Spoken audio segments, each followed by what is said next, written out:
Најнапред на сите граѓани на градот Скопје и на Република Македонија сакам да им го честитам 13 ноември, денот на ослободување на градот Скопје од фашистичката окупација.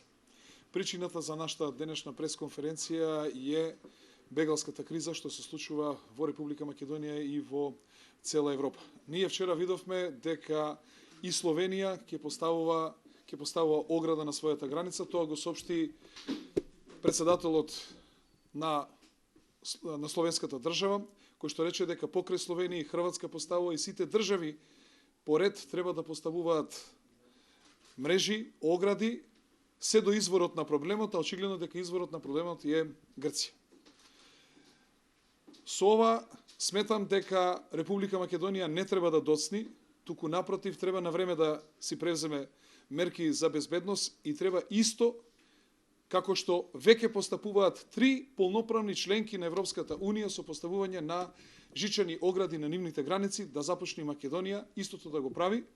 И мислам дека ова е вистинска причина да почне да работи министерот за внатрешни работи, господинот Оливер Спасовски, кој што се однесува како слон во стакларски дуќан, да се вати со вистинска работа, да почне да се бави со безбедносните проблеми, а не со тривијални работи како што деновиве гледаме што прави, односно со одземање на ингеренциите на сите вработени во Министерството за внатрешни работи и дали сме свесни каков безбедносен проблем се случува.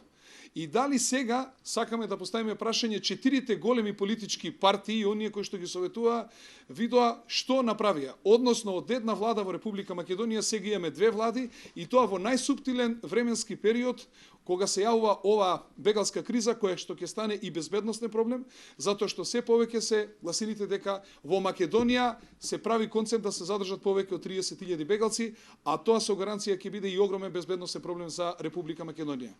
Оттаму сакаме да апелираме на сериозноста на ситуацијата што ќе се случува во наредниот временски период по безбедноста на Република Македонија и она што значи понесување на одговорност на представниците на владата на Република Македонија, а посебно на главните актери во владата на Република Македонија.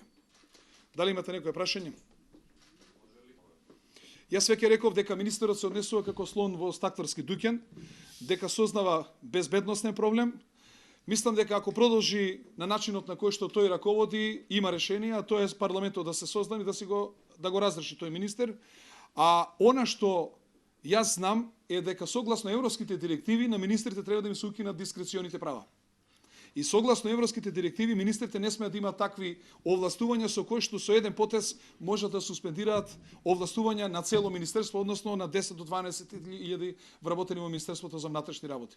Ниту тој, ниту било кој министер согласно европските директиви тоа не смее да го прави. Благодарам.